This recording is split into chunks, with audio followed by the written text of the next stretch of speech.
Look, it's easy to get distracted, I know. AOC at the Met Gala, California recall, but deep down, we all know that the most important story affecting our country right now are Joe Biden's mandates last week. Like, we know that. It's something that affects 100 million workers, probably affects like 60 to 70% of my audience in one way or another, right? We know this is the most important thing in the country right now. Here's my problem, and here's something that I think might be kind of a hot take with some of our newer viewers and non-subscribers. I think it's something that the majority of our longtime viewers will get, but quite frankly, I think the Republican response to this has been pretty wrong, because I get it. A lot of Republicans have come out and said, we're going to take legal action. We're going to try to stop this.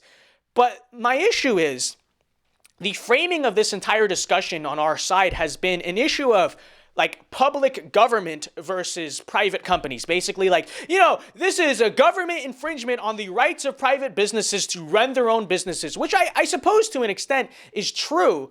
But here's my problem. Here's the question I have for everyone who is pushing just the party line that this is an overreach of government on private businesses. What would you do if Joe Biden did not announce this, right? If there was no Department of Labor mandate for anything? What would you do then? What would you say then? Because the reality of the situation is the vast majority of major corporations in America, major employers in America, and many, many more minor employers were more than ready to enact private mandates of their own. Many companies already had mandates in place before the Department of Labor even announced that they were going to be doing this. And look, we know how politics works in America. We know how corporate interests affect government action, right? Do you seriously believe that Joe Biden, the Biden administration, and the Department of Labor didn't first get the approval of most of the major corporations? Like, do you seriously think that like Walmart, Amazon, all those companies, many of which you guys probably work for, do you guys seriously believe that they weren't first talking to the government and said, we are okay with this? Of course they were okay with this. And that's what I think reality of what most people need to understand and recognize. If Joe Biden had not announced this, the reality of the situation is probably, I would argue, the vast majority of major employers in America would have done this by themselves anyway. And so that's my issue, because let's say hypothetically, Republican states managed to nullify Joe Biden's mandate with the Department of Labor. Let's say hypothetically, the Supreme Court or whoever it is strikes it down as unconstitutional. What happens next though? What's going to happen next is the vast majority of major corporations, like I said, are going to just keep that mandate in place. And then it's like, what do we do? What is our proper response to that as conservatives?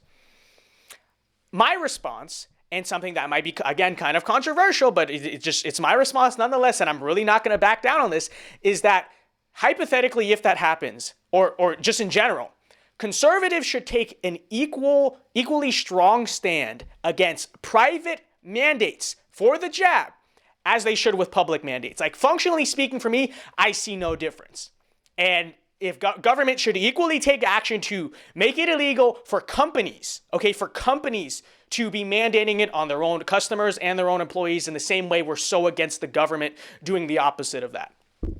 Hot take, I know. And I know what people are going to say. Vince, what about the free market? What about the rights of private businesses to like make their own decisions? Okay, well, let me first start off by saying this. This to me is basically the same exact argument as big tech, right? And the big tech thing, I think I've noticed ever since Trump got banned from Twitter, this is something that the vast majority of even like small government conservative people seem to understand. And what is the argument as to, what is sort of like the free market quote unquote argument as to why we should still be regulating big tech anyway? Well, it's a practical one. It's a pragmatic one. It's just one that's grounded in reality, which is that, yes, it is true that platforms like Facebook and Twitter and Instagram, are technically private companies, but they function as public squares. And the reality of the situation is this is the location where the vast majority of political speech and political discourse happens in the 21st century. And, abstract principles about the rights of companies aside, if we want to live in a free society, we need to have free and open internet and social media. Okay, so if that's the argument, and that's the argument that most conservatives nowadays subscribe to, I ask you, why does that argument not also extend to, the vaccine passports and stuff like that you think are so bad? Why does it not? Because this is the same exact logic. Okay, yes, technically, but a private company, Jeff Bezos has a right to do whatever he wants. We stand with the rights of Jeff Bezos, whatever. Okay, but in reality, right? because supposedly we're all about like choice. You guys at least are all about like choice and stuff with the shot and all that. Are you really free? Are you really like free to make the choice if, your grocery store, all the places you need to go, like your gym, your employer, right? Stuff like this. So are you really free to make that your own medical decision? If, you making the opposite medical decision means you lose access to basic services that you literally need to live like a functional human being in society, and you're denied the right to an income, like you literally can't put food on the table, but you're free because the government isn't the one making you do it. It's a private company making you do it. Really? Is that really the argument? Because we know it to be the case. Like literally speaking, especially when you consider the extent to which corporations have power in our country, if all the major corporations and all the companies and businesses that people rely on for services are all doing this, how free really are you in that society? Like practically speaking, I don't care if it's the government doing it or the companies doing it. If you can't go to Costco to get food without showing your passport, you're really not free in that society. Like, I don't care. And you know deep down that, like, you're not actually free in that society. So don't cope with me. Don't tell me that because, we have to protect the freedom of a few business fat cats over the freedom of, like, literally the rest of us. Is that really something you deep down believe? Or is it the fact that you are basically blindly loyal to this abstract principle that you have of, the free market, right? That's what it is. But Vince, you're infringing on the free market. Okay, well, let me kind of segue to this then. Why do we as conservatives like the free market? Okay, because at least to me, the free market is not a gospel, right? The free market is not God. It's not something that I worship, right? The free market ultimately only exists as a tool. Okay, and most of like the normie conservatives seem to acknowledge this, because what usually is their argument for the free market and capitalism and stuff like that? It's like, well, don't you know that free markets have lifted like 80 million whatever people out of poverty in the last 20 years or whatever it is, right? And what is always the saying? What's that famous conservative saying? It goes something like free markets, free people, right? So are we not saying that basically the free market, the reason we're mainly for the free market is a practical one, is a pragmatic one?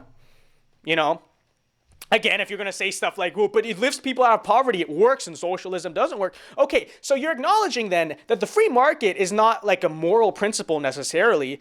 It is not, it's not the Bible, right? The free market is simply a tool. That should at least be the conservative relationship to the free market. It is a tool. We use that tool because it's effective at allocating economic resources, and it's a tool that, generally speaking, improves quality of life and improves society. I mean, is that not the reason you're for the free market? Not because it's something to be worshipped, simply because it's a tool. If that is the case, and if we are to say slogans like free markets, free people, what do we do in the instance that the free market actually does not make the people more free? Because technically, yes, every major corporation in America choosing to mandate all this stuff is technically allowed within the principles of the free market. But are the people in that society who rely on those corporations for so many services, like it or not, are those people free? And the answer is, of course, no. Like, functionally speaking, we all know that if the corporations basically all colluding into this sort of oligarchy to get together and do this, like, we literally know that makes our society less free if all the major corporations get together and do this, and it makes it basically just as less free as it would if the government was doing this. So then my question becomes, if the free market is simply a tool, if this is simply a pragmatic approach, we just want to make our society better and more free, to the extent to which certain practices within the free market make our society less free, why should we ever be in support of those practices?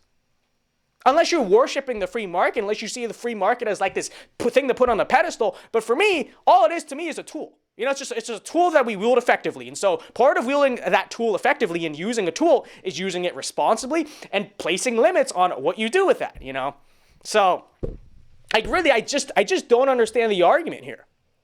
And the last thing I guess I'll get into before I wrap up here is the fact that people would maybe argue that, well, technically the free market is a moral thing. And, I get it. This comes from this whole libertarian NAP philosophy, because if you're infringing on the free market, essentially, you're infringing on property rights, right? That's the whole argument here, is because technically, I own this business, and so it's my right to decide, so long as there are no externalities, And by externalities, they seem to think it means like a direct violation of other people's natural rights.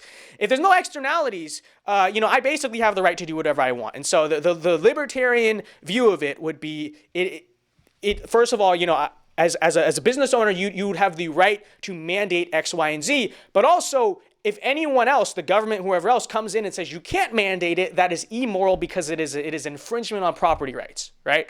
Okay. Let's just take this argument because, look, this is not a worldview that I subscribe to. But even if it is your worldview and that's kind of your view of morality and property rights and this and that, let me just point out the fact that, sure, maybe that's the world you live in your mind. In reality, there's an obvious social contract when it comes to businesses, and businesses all across the economy are already regulated in a bunch of other different ways that are not, just regulating direct externalities. Example, just think of all the different regulations we have on everything.